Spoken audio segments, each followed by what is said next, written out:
একবার জাহান্নামের আগুনের গর্তের মুখে ফেলে দেয়। আপনার আমার কিন্তু বাঁচার কোনো উপায় নাই। আমার ভাইয়েরা, দিলটা নরম করে কথাগুলো বুঝবেন। আমি যে কথাগুলো বলতে চাই, জীবনের শেষ স্মৃতি মনে করে আমার এই কথাগুলো শুনে যান বাজান। কবর বড় কঠিন জায়গা, সবাইকে কিন্তু কবরে যাওয়া লাগবে।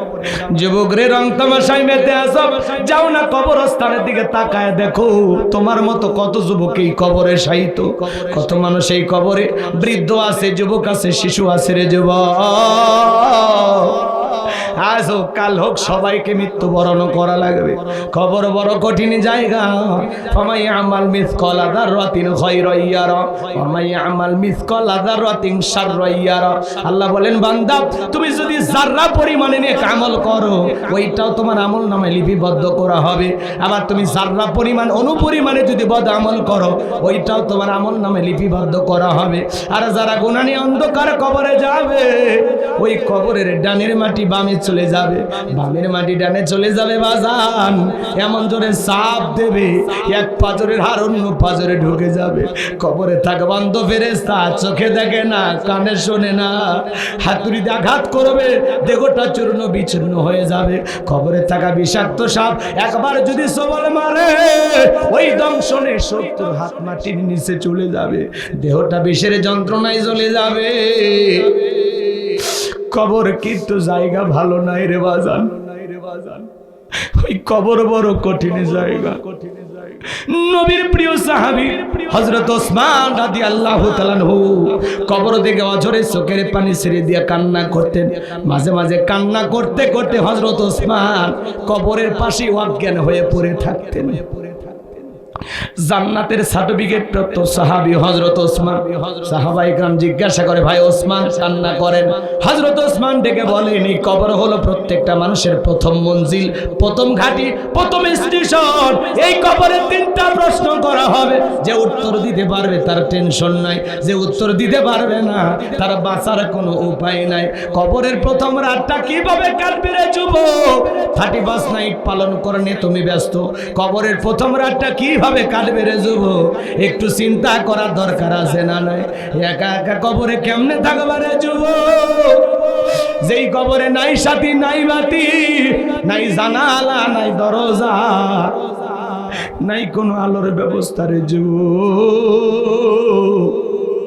একা একা অন্ধকার কবরে কেমনে থাকবে রে যুবক?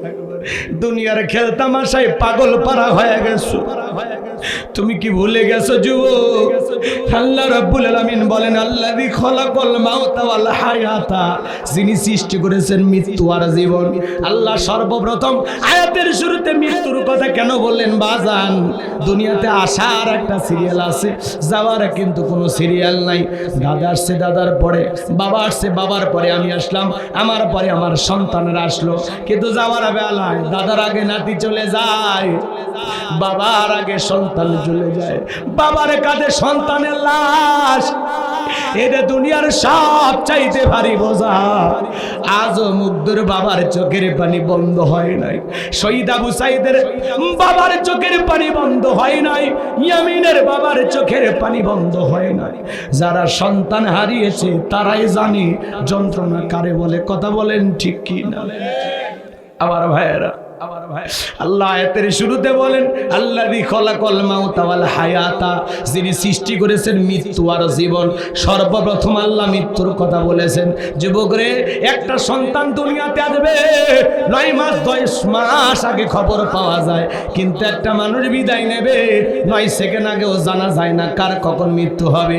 আল্লাহ বলেন, কুল্লু নাফসিন যায়িকাতুল মাউত, প্রত্যেক প্রাণীকেই মৃত্যুর স্বাদ গ্রহণ করা লাগবে।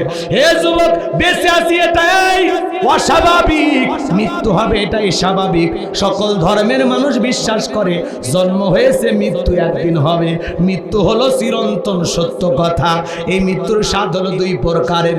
মিষ্টি খাইলে যেমন মিঠা লাগে, নিম পাতা খাইলে তিতা লাগে। যারা ইমানদার নেক আমল করবে, আল্লাহর প্রিয় মুমিন মুত্তাকি বান্দা হবে, তারা দুনিয়ার জমিন থেকে বিদায় নিয়ে যাবে। এ বাজার মায়ের কোলে শিশুটা যেমন দুধ পান করতে করতে ঘুমের মধ্যে চলে যায়, যারা ইমানদার তারা তেমনি ভাবে বিদায় নেবে, টেরও পাবে না। বলুন সুবহানাল্লাহ। কিন্তু যারা নাফরমান, আল্লাহর অবাধ্য গোলাম, যারা বলে খাও দাও ফুর্তি করো, দুনিয়াটা মস্ত বড়, দুনিয়া রং তামাশায় মেতে থাকে, শয়তান যাদেরকে মিসগাইড করেছে, ভুল পথে পরিচালিত করেছে, যারা দুনিয়ায় পাগল পারা হয়ে গেছে, গুনাহের সাগরে হাবুডুবু খাইতেছে, ওই মানুষগুলো মৃত্যুর সময় দেখবেন চোখগুলো বড় বড় করে দেয়, পেশাব পায়খানা করে দেয়, বাজান গো গালি দিতে দিতে মারা যায়। কত মানুষ মৃত্যুর 6 মাস আগে জবানটা বন্ধ হয়ে যায়, সন্তানেরা শরবত বানায়া মুখের ভিতরে তুলে দেয়, খাওয়ার শক্তি থাকে না, গালসি বেবে পড়ে যায়। যুবক রে, আজ হোক কাল হোক আমাদের সবাইকে দুনিয়ার সফর শেষ করা লাগবে, সবাইকে মৃত্যুর স্বাদ গ্রহণ করা লাগবে। মৃত্যু বড় কঠিন। আল্লাহর নবী ইদ্রিস আলাইহিস সালামকে জিজ্ঞাসা করা হয়েছিল, মৃত্যুর যন্ত্রণা আপনার কাছে কেমন মনে হয়?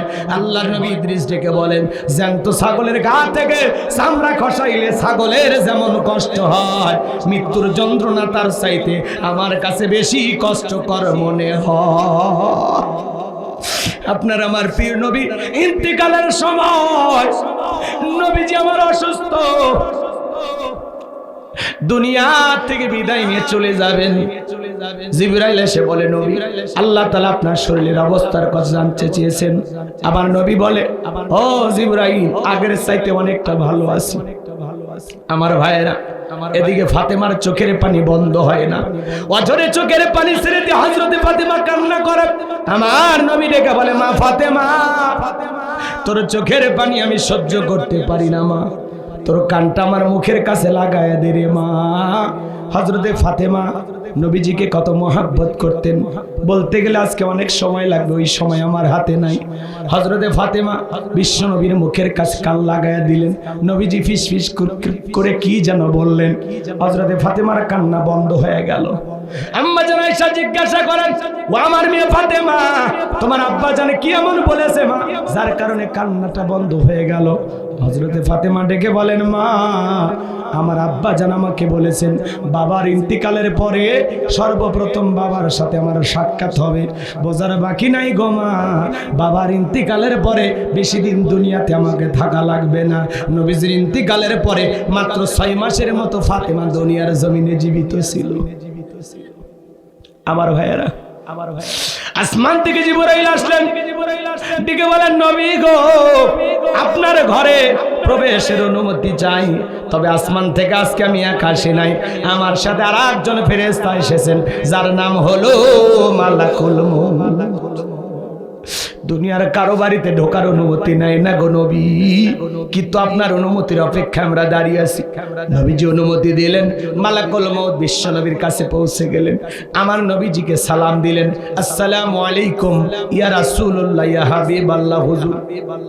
নবীজি সালামের জবাব দিলেন। মালাকুল মউত ডেকে বলেন, নবী আপনি যদি অনুমতি দেন তাহলে আপনার জানটা আমি কবজ করব, আপনি যদি অনুমতি না দেন গো নবী, আমার আল্লাহ বলেছেন আমার বন্ধু অনুমতি না দিলে রে মালাকুল মউত 1 সেকেন্ড দেরি করবি না, যতদিন মনে চায় আমার বন্ধু ততদিন দুনিয়াতে থাকবে। সুবহানাল্লাহ বলেন। আমার ভাইয়েরা, জিবরাইল বলেন, নবী আল্লাহ তাআলা আপনার দিদের ইন্তজাম করতেছেন। আমার নবী ডেকে বলে, মালাকুল মউত আজকে যদি আমি তোমারে ফেরাইয়া দেই, আর কি কোনোদিন আমার কাছে আসবা না? বলে, আল্লাহ তাআলা যেদিন অর্ডার দিবেন আবারও আমি সেই দিন আসবো। আমার নবী ডেকে বলে, মালাকুল মউত আর আসতে হবে না, তুমি তোমার দায়িত্ব পালন করতে পারো।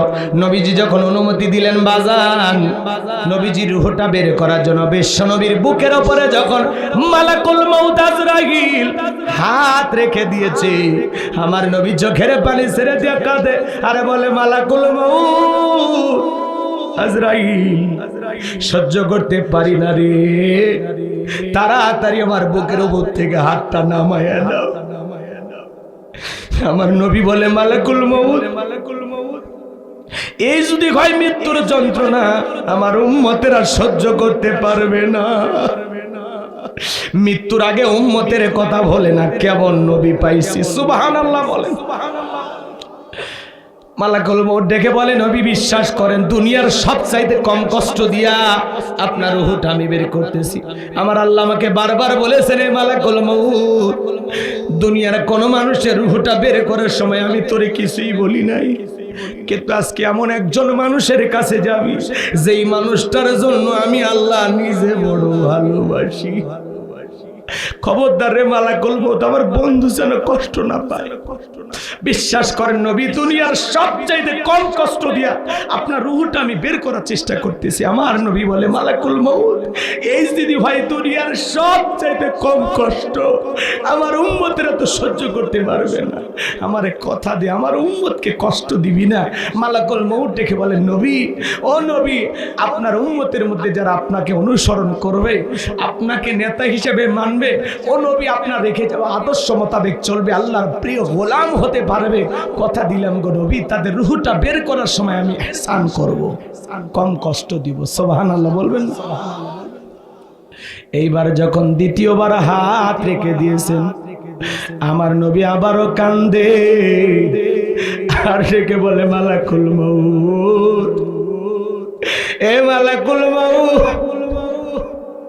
তাড়াতাড়ি হাত নামায় নে, আমি নবী আর সইতে পারি না রে, তাড়াতাড়ি হাত নামায় নে। আমার নবী দেখে বলেন, মালাকুল মউত, আমার বুকের উপরে যখন তুমি হাতটা রেখে দাও, আমার কাছে মনে হয় পাহাড় আমার বুকের উপরে চেপে ধরা হয়েছে। বিশ্ব নবীর কাছে যদি মৃত্যুর যন্ত্রণা এমন মনে হয়, ও বগুড়ার মুসলমানেরা, তৃতীয়বার যখন হাত রেখে দিয়েছেন, নবীজির রূহটা যখন বের হয়ে যাবে, নবীজির ইন্তেকালের সময়,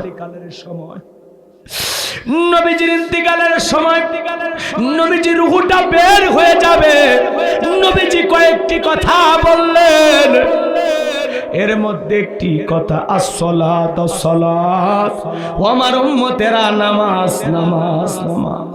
নবীজির রূহটা বের হয়ে যাচ্ছে, এমন মুহূর্তেও আপনার আমার নবী আপনাকে আমাকে বলে গেলেন, ও আমার উম্মতেরা, নামাজ নামাজ নামাজ, আসসালাত আসসালাত আসসালাত। নবীজি জীবনের শেষ যেই কথাটা বলে গেছে, এখানে যত নবীর উম্মত আছেন পায়ে হাত দিয়ে অনুরোধ করি, নবীর জীবনের শেষ কথা সালাত, 5 ওয়াক্ত সালাত কারা কারা আদায় করবেন, 2 হাত তুলে মালিককে দেখান।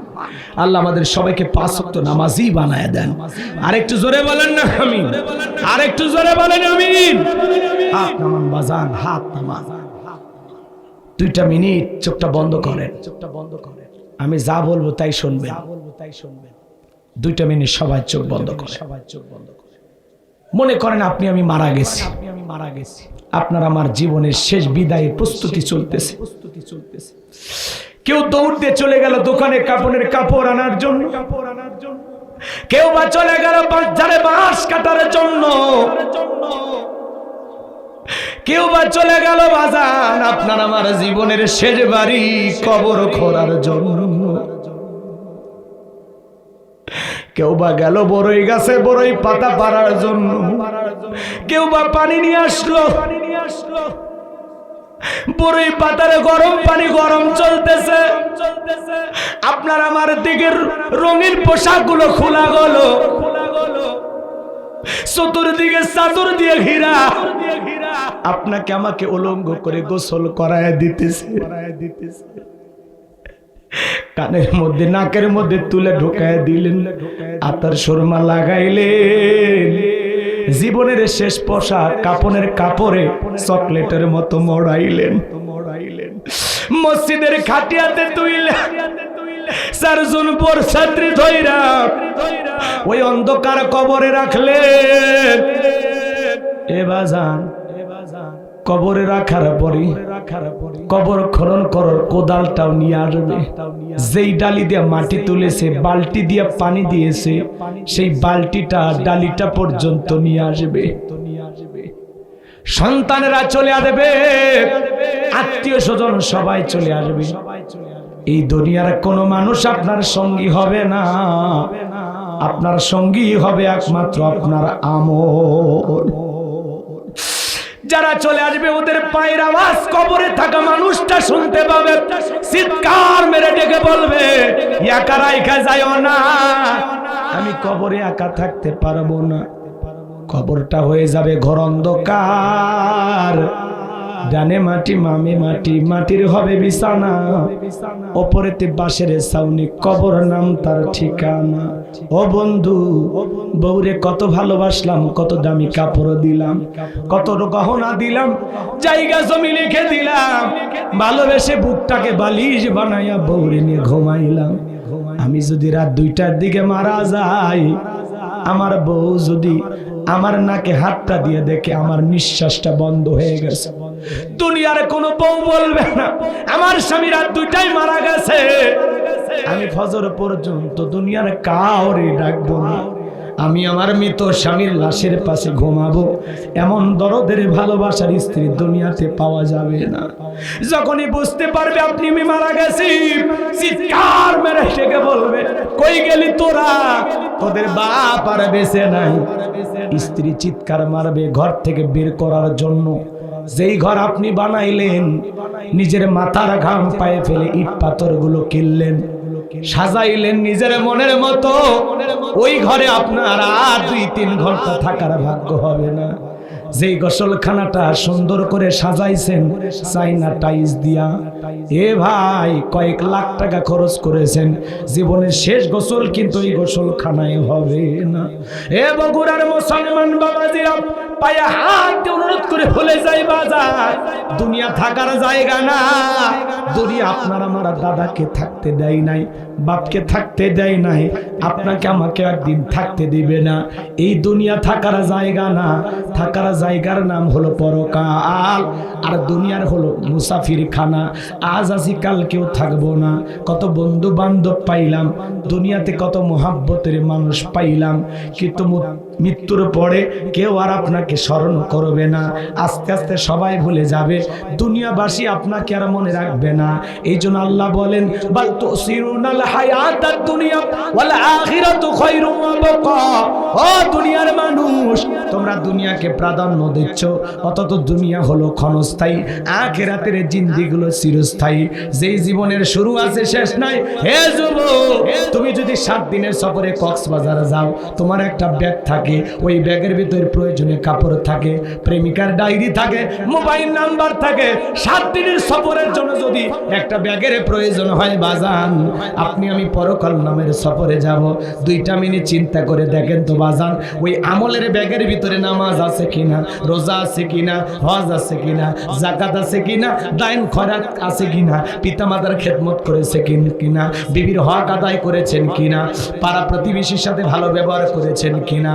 এ ভাইরা আমার, দিল দিয়ে একটু খোঁজেন তো বাজান, আল্লাহর কাছে হিসাব দেওয়ার আগে 2টা মিনিট বালিশে মাথা রেখে চিন্তা করেন, পাপ কতটুকু করেছেন, গুনাহ কতটুকু করেছেন।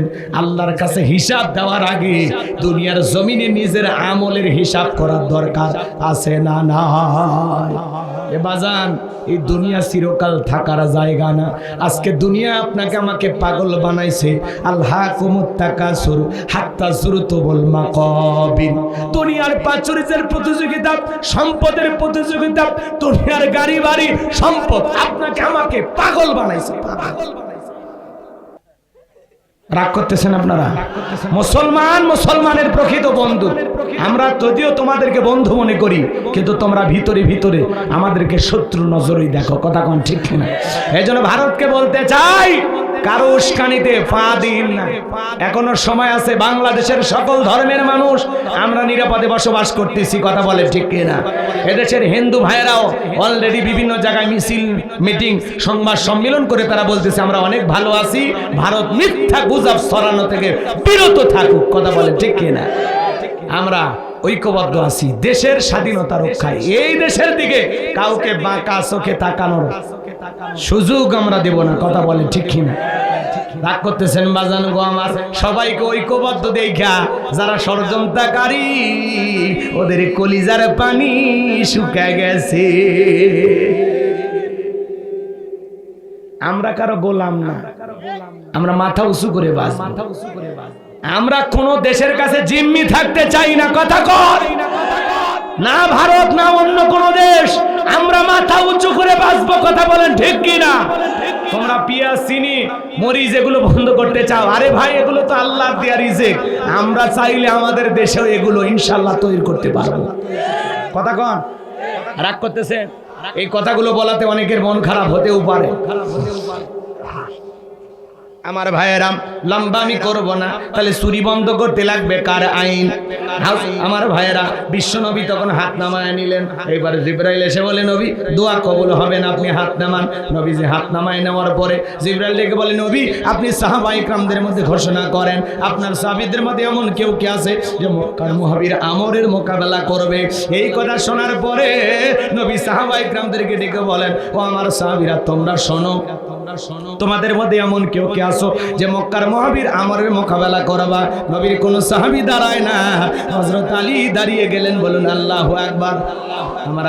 আমার নবী ডেকে বলে, আলী রে, তুমি কি জানো ওই মক্কার মুহাবির আমর একবেলা খাবার খায় 21 কেজি, 3.5 মণ ওজনে তরবারি যুদ্ধ করে, এত বড় বীরের সামনে তুমি কেমনে যাইবে? তুমি বসে পড়ো। হযরত আলী বসে বললেন। নবীজি দ্বিতীয়বার বললেন, আবারও হযরত আলী দাঁড়িয়ে গেছেন। নবীজি দ্বিতীয়বার বলেছেন, ও আমার সাহাবীরা, তোমাদের মধ্যে এমন কেউ কি আছো যে মক্কার মুহাবির আমরের মোকাবেলা করবা? আবারও হযরত আলী দাঁড়িয়ে গেছেন। এইবার নবী দুইটা হাত বাড়ায় বলে, আলী রে আয় আয় আমার বুকের কাছে আয়। আলী রে, এত বড় বীরের সামনে যাইতে চাস? তোর কি জানে মায়া দয়া নাই? হযরত আলী ডেকে বলতেছেন, নবী গো, আমার ভিতরের ঈমান বলতেছে ওই আমর আপনার চেহারা দেখার আগে ওরে আমি জমিন থেকে বিদায় করে দেব। চিৎকার মেরে বলুন আল্লাহু আকবার। ঈমানের একটা পাওয়ার থাকার দরকার আছে না নাই? যে ঈমান প্রয়োজনে জ্বলে ওঠে না, যে ঈমান সত্য ন্যায়ের কথা বলে না, যে ঈমান অন্তরে নাই, যে ঈমান অন্তরে নাই, মুখে ফোটায় কথার কলি, কিভাবে তারে বলো ঈমান বলি? কিভাবে তারে বলো ঈমান বলি? যে ঈমান প্রয়োজনে জ্বলে ওঠে না, সেই ঈমান সত্য ন্যায়ের কথা বলে না। জোরে বলেন মারহাবা। আমার ভাইয়েরা, দিল দিয়ে কথাগুলো বুঝবেন বাজান গো। আমার নবী ডেকে বলে, ওসমান তোমার বাড়ি কি তরবারি আছে? বলে, হ্যাঁ আমার বাড়িতে তরবারি আছে। বিশ্ব নবী ডেকে বলে, ওসমান যাও তরবারিটা নিয়ে আসো। হযরত ওসমান তরবারি নিয়ে আসলেন, 27 ইঞ্চি লম্বা। নবীজি হযরত আলীর হাতে দিলেন। হযরত আলী তরবারি পায়ে মারছে দৌড়। দৌড়াইতে দৌড়াইতে আমরের মুখোমুখি হয়ে গেছে বাজান। আমরকে দেখা মাত্রই, হযরত আলীকে দেখা মাত্রই আমর রেগে বলে, কি রে পিচ্চি আলী, তুই কেন আমার সামনে? হযরত আলী বলে, পিচ্চি না কি পরে বুঝাইতেছি, কথায় আছে ছোট মরিচের ঝাল বেশি। আল্লাহু আকবার বলেন। এইবার হযরত আলী তরবারিতে দাগ টানছেন, একটা দোয়া পড়তেছেন। এই দোয়া পড়ে বাড়ির চতুর্দিকে ফু দিতে পারলে বড় বড় দুর্ঘটনার হাত থেকে আল্লাহ আপনার পরিবারকে হেফাজত করবেন। এইবার হযরত আলী দাগ টানতেছেন বাজান। দাগটা টানা যখন শেষ হয়ে গেল, তরবারিটা উঁচু করে ডেকে বলে, এ কাফেরের বেটা আমর, তোর যদি সাহস থাকে দাগটা পার হয়ে দেখা, এ আয় আয়। আল্লাহু আকবার বলেন। হযরত আলী তরবারিটা উঁচু করে বলতেছে, এই কাফেরের বেটা আমর, তোর যদি সাহস থাকে দাগটা পার হয়ে নবীজির কাল্লা নিতে যা, এ আয় আয়, খেলা হবে, আয়। আল্লাহু আকবার বলেন না। বাড়িতে ঢুকছে চোর, বাড়িওয়ালা ল্যাংরা, দুইটা পা নাই, কিছু না হোক, যদি খালি জবান দিয়ে আওয়াজ দেয়, কে রে, চোর থাকবি না, ভাগে দৌড় মারি। একটা আওয়াজেই অনেক কিছু কথা বলেন, ঠিক কিনা? হযরত আলী খালি ধমক দিয়েছে, দাগটা পার হয়ে দেখ, আয়। হযরত আলী আর আমর এই জায়গায় বাজা বাজা ভাব। পুরো ঘটনাটাই শুনবেন। কারা কারা একটু দুই হাত তুলে দেখান তো বাজান। লিল্লাহি তাকবীর, হাত নামান বাজান। তাহলে আমি বলেছিলাম 4 জনকে আল্লাহ পাক পুরো পৃথিবীর ক্ষমতা দিয়েছিল। জোরে বলেন কয়জন? 1 নাম্বার হলো নবী সুলাইমান আলাইহিস সালামকে আল্লাহ পাক পুরো পৃথিবীর রাজত্ব পাওয়ার ক্ষমতা দিয়েছিলেন। আল্লাহর নবী সুলাইমান আলাইহিস সালামকে আল্লাহ পাক যে বিশাল ক্ষমতা দিয়েছিলেন, সেই ঘটনা কাহিনী যদি বলতে চাই 2-3 ঘন্টা আলোচনা করে শেষ হবে না। আল্লাহর নবী সুলাইমান মানব দানব জিন ইনসান সকলের কথা বস্তু, সকলেই তার ক্ষমতার আয়ত্তের মধ্যে। সকলেই তার হুকুম মানতে বাধ্য ছিল। আল্লাহু আকবার বলেন।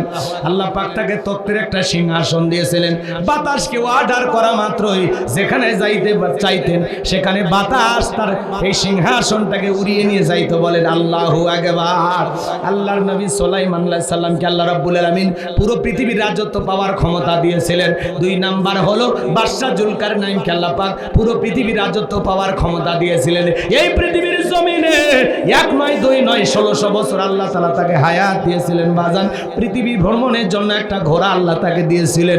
এই ঘোড়ায় চড়ে যখন চাবুক মারতো এক এক কদমে হাজার হাজার মাইল রাস্তা পাড়ি দিত। আল্লাহু আকবার বলে। কষ্ট হয় আপনাদের মনে হয় আমার ভাইরা? তাহলে 2 জন ইমানদার, একজন নবী সুলাইমান আর একজন বাদশা জুলকারনাইন। যেই বাদশা জুলকারনাইন ইয়াজুজ মাজুজের ঘটনা আপনারা শুনেছিলেন, বিশাল একটা প্রাচীর নির্মাণ করে দিয়েছিলেন। সেই বাদশার নাম হলো বাদশা জুলকারনাইন। আল্লাহু আকবার বলেন। আল্লাহু আকবার। দিল দিয়ে কথাগুলো বুঝবেন। তাহলে 2 জন ইমানদার আর 2 জন কাফের, এদের মধ্যে একজনের নাম হলো জালেম বাদশা বখতে নাসর, যাকে আল্লাহ রাব্বুল আলামিন পুরো পৃথিবীর রাজত্ব পাওয়ার ক্ষমতা দিয়েছিলেন। ওই জামানায় আল্লাহ রাব্বুল আলামিন তার একজন পয়গাম্বর পাঠিয়েছিলেন। সেই পয়গাম্বরের নাম ছিল দানিয়েল। জোরে বলেন কি নাম? আল্লাহর নবী দানিয়েল সালামকে আল্লাহ পাক ওই জামানায় পাঠিয়েছিলেন। আল্লাহর নবী দানিয়েল সালাম তার কওমের মানুষদেরকে ডেকে বলেন, ইয়া বানি ইসরাঈল আযকুরু নি'মাতি আল্লাতী আন'আমতু আলাইকুম ওয়া আন্নী ফাদ্দালতুকুম আলাল আলামিন।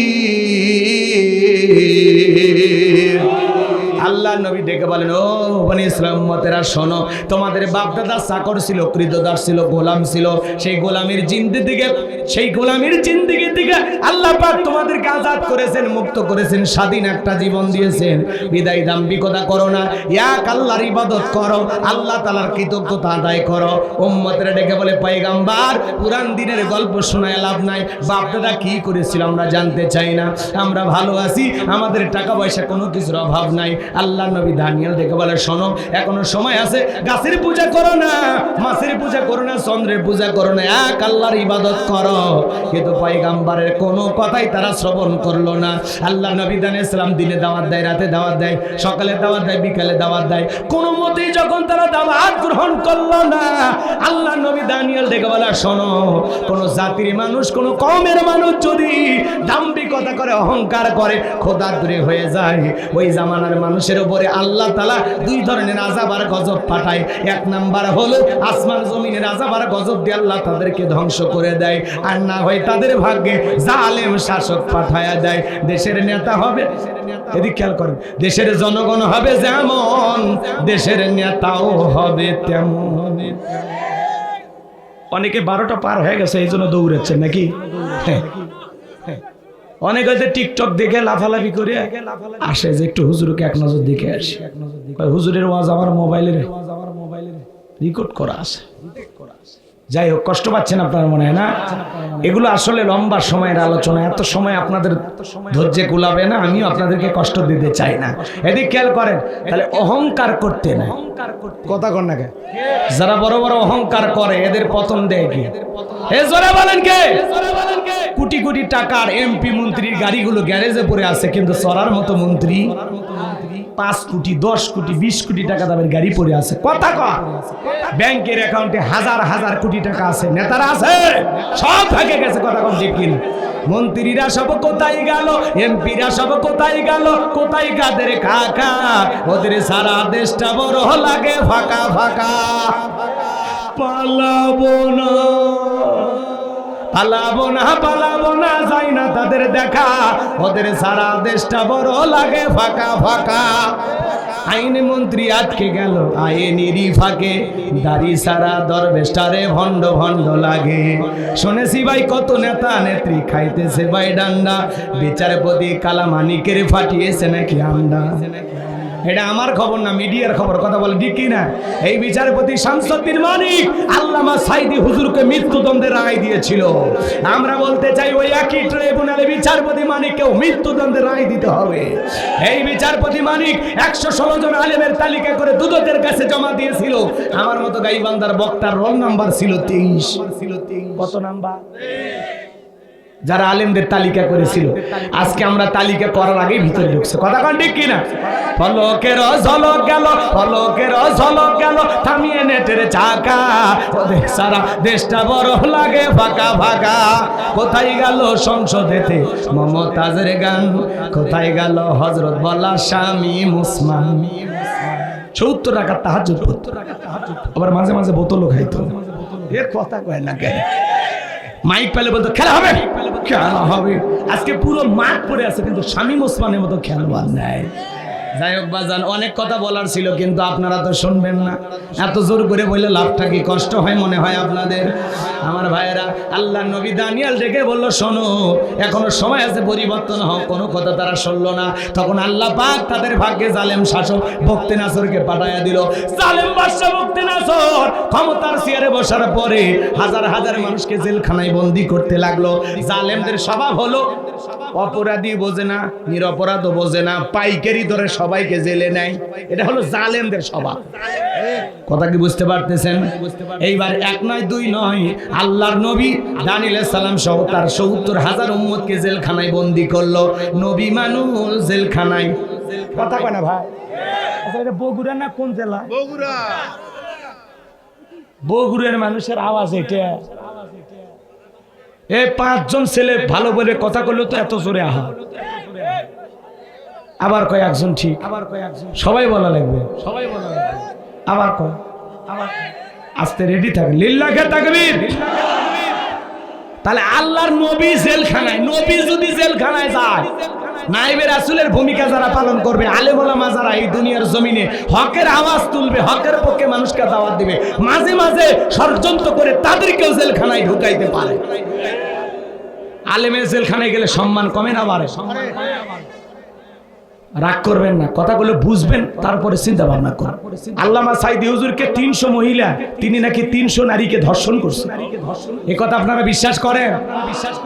একটা মানুষ 300 জন, এত সহজ কথা কন নাকি আপনারা? এক মহিলাকে আদালতে নিয়ে যা বলা হচ্ছে, এই হুজুর আপনাকে ধর্ষণ করছে, সাইদি হুজুরের সাক্ষী। তখন বলতেছে হ্যাঁ। তো তোমার জন্ম কত সালে? তখন বলতেছে 75 সালে। জন্ম 75 সালে, ধর্ষণ হয়েছে 71 সালে। স্বপ্নে মনে হয়। কত বড় মিথ্যাবাদী ছিল। কথা কন, কথা কন। আমি জানি যারা 2-1 জন উঠতেছে, দালালি করছে এত বছর, এগুলো সহ্য হচ্ছে না। তো আমি বুঝি, এই ওয়াজ আমি বাংলাদেশের এখন যত জেলায় করতেছি 2-4 জন উঠিচ্ছে, কারণ আমি বুঝি এই এত বড় ট্যাবলেট হজম করার শক্তি ওদের নাই। তারপরে বলা লাগবে আমার কথা, 5 জন শুনো, পরিবর্তন হোক। কথা কান ঠিক কিনা? হ্যাঁ মুরব্বী, বসা লাগবে, চাচা বসেন, চাচা বসেন। রাগ করতেছেন মনে হয়, চাক মুরব্বী মানুষ, রাগ করেন না। তাকবীর দেন, লিল্লাহে তাকবীর। আল্লাহর নবী দানিয়েল এইবার জেলখানায় ডেকে বলে, উম্মতেরা কই গেল তোমাদের গাড়ি বাড়ি, নারী সুন্দরী রমণী, কই গেল তোমাদের দাম্ভিকতা অহংকার? আমি তো এই দিনের ভয় তোমাদেরকে দেখাইতেছিলাম। ডেকে বলে, ও পয়গাম্বার, আপনার কথা যে দিবালোকের মতো সত্য হবে বুঝতে পারি নাই, এত তাড়াতাড়ি ভুলে যাবে বুঝতে পারি নাই। আল্লাহর নবী দানিয়েল ডেকে বলে, এখন তোমাদের সিদ্ধান্ত কি বলো? উম্মতেরা ডেকে বলে, পয়গাম্বার, যা করেছি ভুল করেছি, আর গাছের পূজা, মাছের পূজা, চন্দ্রের পূজা করব না। এখন থেকে একমাত্র আল্লাহর ইবাদত করব। আপনি যা বলবেন আমরা তাই শুনবো। আল্লাহ নবী দানিয়েল ডেকে বলে, শোনো, সত্যি যদি তোমরা তওবা করে ফিরে আসতে চাও, তাহলে আজকে রাত 12টার পরে আমি যখন আল্লাহ বলে ডাক দেব, আমার সঙ্গে তোমরা সবাই ঘুম থেকে জাগ্রত হইয়া আল্লাহ বলে ডাক দিবা। মনে রাখবা, তওবার মতো তওবা যদি করতে পারি, একমাত্র আল্লাহ পারেন জালেমের জেলখানা থেকে মুক্ত করে দিতে। আল্লাহ নবী দানিয়েল আলাইহিস সালাম এইবার রাত 12টার পরে আল্লাহ বলে ডাক দিয়েছেন। সবাই একটু জোরে চিৎকার মেরে বলেন আল্লাহ। একটু ভালোবেসে ডাক দেন আল্লাহ। জবান খোলেনি যারা, কপাল পোড়া আল্লাহর বান্দা তারা। আল্লাহ বলতেও লজ্জা লাগে, এরা নাকি মুসলমান। একটু জোরে ডাক দেন আল্লাহ। আল্লাহ আল্লাহ বললে মানে কলিজাটা ভরে যায়। বুকের ভিতরে কোনো জায়গায় ফাঁকা থাকে না। কথা কন ঠিক কিনা? আমার ভাইরা দিল দিয়ে কথাগুলো বুঝবেন। পয়গম্বর সিজদায় লুটিয়ে পড়লেন, কাকুতি মিনতি সহকারে দোয়া করতে লাগলেন আর ডেকে বলেন, আল্লাহ আমার উম্মতেরা ভুল বুঝতে পেরেছে, তারা তওবা করে ফিরে আসতে চায়। আল্লাহ আপনি আমার উম্মতদেরকে মাফ করে দেন, এখন থেকে তারা একমাত্র আপনার ইবাদত করবে। পয়গম্বর উম্মতেরা যখন চোখের পানি ছেড়ে দিয়ে দোয়া করতে লাগলেন, আল্লাহ ডেকে বলে, ও নবী দানিয়াল কান্না করতে হবে না, দোয়া আমি আল্লাহ মঞ্জুর করে নিলাম। অচিরেই বাদশা বখতে নাসরের জেলখানা থেকে মুক্ত করার ব্যবস্থা আমি আল্লাহ করে দেব। বলুন আল্লাহু আকবার। এইবার বাজান বাদশা বখতে নাসরকে আল্লাহ পাক মারাত্মক একটা স্বপ্ন দেখায়া দিল। ওই স্বপ্ন দেখে বাদশা বখতে নাসর ঘুম থেকে চিৎকার মারা উঠছে। আশেপাশে নিরাপত্তা কর্মী যারা আছে দৌড়ে এসে বলে, নেতা এত জোরে চিৎকার মেলেন, ব্যাপারটা কি? বলে চেহারার দিকে তাকায় দেখো, মারাত্মক একটা ভয়ঙ্কর স্বপ্ন দেখেছি। এই স্বপ্নের ব্যাখ্যা না জানা পর্যন্ত আমি আর ঘুমাইতে পারবো না। তাড়াতাড়ি দেশের সমস্ত স্বপ্নের তাবির কারকদেরকে একত্রিত করো। তাই করা হলো। পরের দিন সকালবেলা হাজার হাজার স্বপ্নের তাবির কারকদের সামনে জালেম বাদশা বখতে নাসর যখন স্বপ্নের কথা বলতে যাবেন, ওই মুহূর্তে আল্লাহ পাক সমস্ত কথাগুলো নিয়ে যায় আল্লাহ নবী দানিয়েল সালামের মাথার মেমোরিতে সেভ করে দিলেন। বলুন আল্লাহু আকবার। যুবক রে, একটা মোবাইলে যা আছে শেয়ারের মাধ্যমে আর একটা মোবাইলে পার করা যায় কিনা? এক কথা বলেন, যায় কিনা? ভালো করে দিল দিয়ে কথাগুলো বুঝবেন। বাদশা বখতে নাসর যখন স্বপ্নের কথা বলতে যাবে, গতকাল রাত্রে কি যেন স্বপ্ন দেখলাম, আর বলতে পারে না। স্বপ্নের কথা ভুলিয়ে দিলেন তিনি কে? এইবার বাদশা ডায়লগ পরিবর্তন করে ডেকে বলে, শোনো, গতকাল রাত্রে স্বপ্নে কি দেখেছি সেই কথা তোমাদেরকে বলতে হবে, স্বপ্নের ব্যাখ্যা বলতে হবে। জনগণ ডেকে বলে, বাদশাই তো পাগলামি কথা, স্বপ্ন দেখেছেন আপনি, আমরা কিভাবে বলবো? বাদশা স্বপ্নে কি দেখেছে দেশের জনগণ কি জানে? আরে ভাই, বাদশার কথা বাদ দেন। স্বামী স্ত্রী আপনারা এক খাটে ঘুমান, আপনার বউ স্বপ্নে কি দেখে আপনি জানেন? আপনার বউ আপনাকে বাদ দিয়া আর একটা ছেলের হাত ধরে পুকুরে সাত মাথায় ঘুরতেছে, যদি টিয়ার পান কি করতেন? মারিয়ে ফেলাবেন। ওটা হলো আসল পুরুষ, তাই বলে মারিস না বাবা। আর যারা জবাব দিল না এরা ভালোবাসা ভাগ করে নেবে। অনেক দুর্বল তো, কথা কন নাকি আপনারা? আপনার বইয়ের হক কি শেয়ার করবেন নাকি কারোর সাথে? একটু পুরুষের মতো কথা বলবেন। জানা হুজুর, আমার বউ আমার হাত ধরে ঘুরবে, কথা কর। কথা বলছেন, আপনার বউ আপনার বাদ দিয়ে আর একটা ছেলের হাত ধরে ঘুরবে, মানবেন নাকি? চাচা আপনি এই বয়সে মানবেন? রাগ করতেছেন নাকি আপনারা? শোনেন এই কথা, রাগ করেন না আমার ভাইয়েরা। আবার আপনি যদি আপনার বউকে বাদ দিয়ে স্বপ্নে আর একটা মেয়েকে নিয়ে সাত মাথায় ফুচকা খান, আপনার বউ যদি টের পাইতে কি করতো? ঝাঁটা দিয়ে পিটাইতো। কথা কর না কেন?